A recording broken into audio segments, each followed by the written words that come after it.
Una travesía a lo largo de la historia, presentado por Antonella Oña, Daniel Pardo, Gisela Gavilanes, Estefanía Tapia y Stephanie Quinapaxi. Esta tarde abordaremos a los fenicios, dueños y señores del mar Mediterráneo. Así que, bienvenidos a Hacer Historia. Empezamos.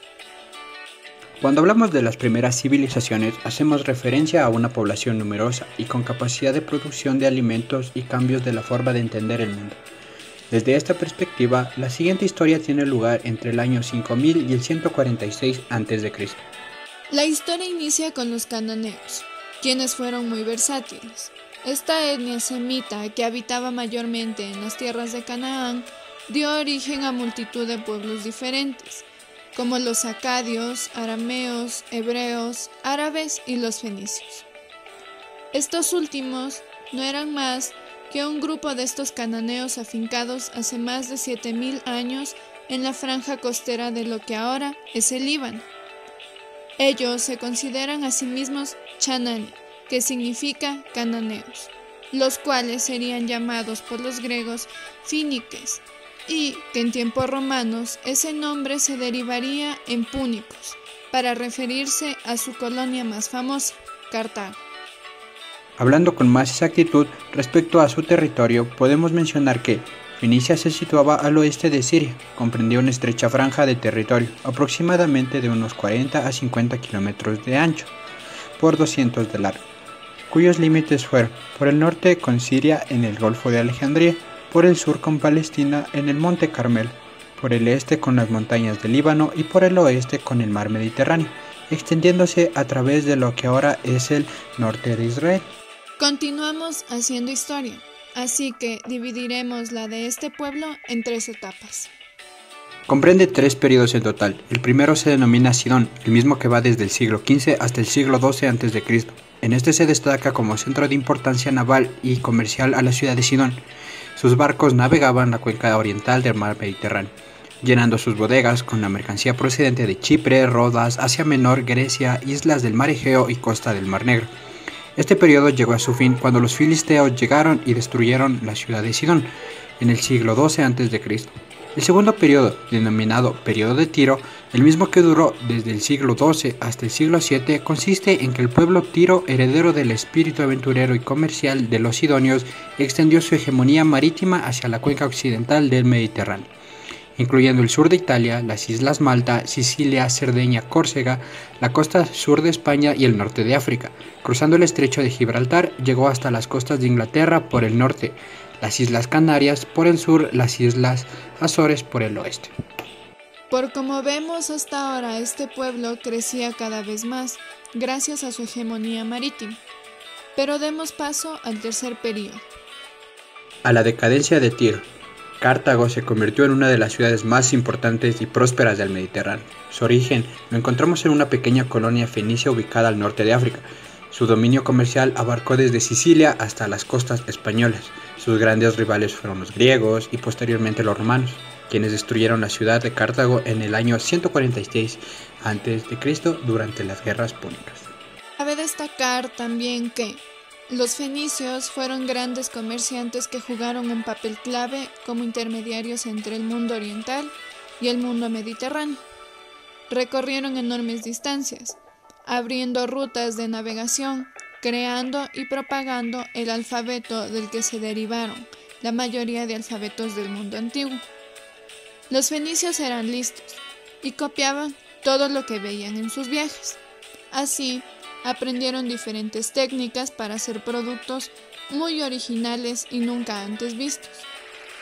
Dichos viajes tuvieron lugar gracias a sus modernos barcos birremes y a su conocimiento del cielo. Además, como aún no se había inventado la brújula, se guiaban usando la estrella polar de aquella época, Alfa Draconis, a la que llamaron estrella fenicia. Crearon rutas marítimas, casi siempre bordeando la costa y construyendo puertos allá donde llegaban, con lo que se convirtieron en los grandes mercaderes de la época. Todavía no estaban en posición de empezar una colonización intensa. De momento se conformaban con establecer a su gente en barrios de ciudades para montar bazares o almacenes. También crearon factorías bien protegidas, especialmente en países bárbaros, para realizar trueques. Por otro lado, es necesario mencionar a las ciudades fenicias más importantes como Arados, Biblos, Beirut, Sidón, Sarepta y Tiro, que no estaban agrupadas en un único estado, sino que cada una estaba organizada independientemente, bajo la autoridad de un rey que controlaba un cierto territorio en el interior. A pesar de rivalizar entre sí, todas estas ciudades compartían una misma cultura y una lengua, el fenicio. Y, de la misma manera, se vieron sometidas a las interferencias políticas y militares de los grandes reinos e imperios vecinos, como Asiria o Egipto.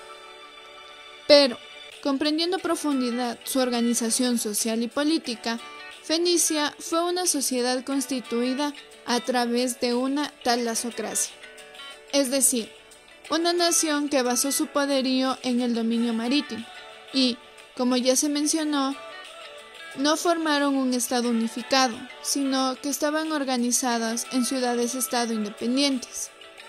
La historia cuenta que existieron reyes y que sus monarquías eran heredables originalmente, pero esto no se llevó a cabo con un total orden ni sucesión. Más tarde, la oligarquía tomó parte en los pueblos fenicios, donde los llamados consejos de ancianos alcanzaron gran prominencia y llegaron a ser asesores de los monarcas persas que los dominaban. Correcto. Además, estaban segmentados de la siguiente manera. En la cúspide se encontraba el gobierno, en el que estaban incluidos los dirigentes, aristócratas, sacerdotes, asambleístas y funcionarios. Luego se encontraban los trabajadores libres, que eran comerciantes que transportaban y cambiaban los productos por tierra y mar. Los artesanos como alfareros, herreros y carpinteros. Los agricultores y propietarios de tierra. Los ganaderos y los apicultores. A estos le siguen los trabajadores asalariados, que eran aquellos campesinos que trabajaban dependientes de los agricultores, y los siervos que trabajaban en las casas de la ciudad o en los palacios. Y finalmente, los esclavos, prisioneros, eran la clase más baja y estaba controlada por los gobernantes. Centrándonos en otro aspecto, el comercio se expandió a otros mercados gracias a las colonizaciones de territorios más lejanos y el invento de algo tan relevante e importante como el alfabeto fenicio. Claro que sí, los fenicios vieron necesario simplificar la escritura porque tanto el cuneiforme como el jeroglífico o el hierático eran demasiado complejos, por lo que establecieron 22 símbolos fonéticos prácticos. Eso les dio una fama sin igual por el Mediterráneo. Tras mencionar que gracias al poderío marítimo que alcanzaron entre sus colonias del Mediterráneo occidental más célebres estaban Gadir, actual Cádiz, o Malaca, Málaga, fundadas por el mítico dios navegante Melkart. Pero no todo es triunfo. Los fenicios encontraron su fin, como les mencionamos a continuación. Los asirios acabaron con el poderío fenicio. Y por si fuera poco, en el 489 Nabucodonosor II asedió a Tiro de Itobal III. Después de 13 años de asedio, quitó del poder a los fenicios. Por otro lado, la relación entre las ciudades fenicias y las griegas nunca fueron buenas. El cierre de la actividad colonizadora griega en Occidente fue una obra de Cartago. La armada fenicia fue el principal apoyo que tuvieron los persas en su gran campaña contra Grecia. Los fenicios y cartagineses protagonizaron el hostigamiento a las colonias helénicas en el norte de África en torno a Cirene. Todos ellos son ultrajes que los griegos no olvidaron. Su revancha será completada cuando Alejandro Magno someta en su marcha victoriosa por Oriente a todas las ciudades fenicias. La mayoría se rindieron sin resistencia. Tiro no aceptó las condiciones del conquistador. Segura en su posición insular, en su superioridad naval, en la posibilidad de abstenerse de alimentos por mar, de agua dulce potable extraída del fondo marino, con ingeniosos medios. Pero Alejandro Magno construyó un enorme dique que privó a Tiro de su insularidad. Con ello terminaría la historia de una Fenicia independiente, pues a partir de este momento la encontramos integrada dentro del florecimiento del mundo helenístico. La principal colonia de Tiro, Cartago, pronto comenzaría a tener problemas para mantener su hegemonía en el Mediterráneo occidental. Los tratados con Roma fueron ineficaces para evitar las guerras que concluyeron tras la derrota de Zama y la destrucción final de Cartago en el 146 a.C. La vieja alianza de los fenicios con el mar que les hacía invencibles, se había roto. Fueron derrotados cuando Aníbal optó por la estrategia bélica terrestre. Además, nada podían hacer contra una Roma que ya dominaba los mares. De esta forma se marca el fin de esta historia. Gracias.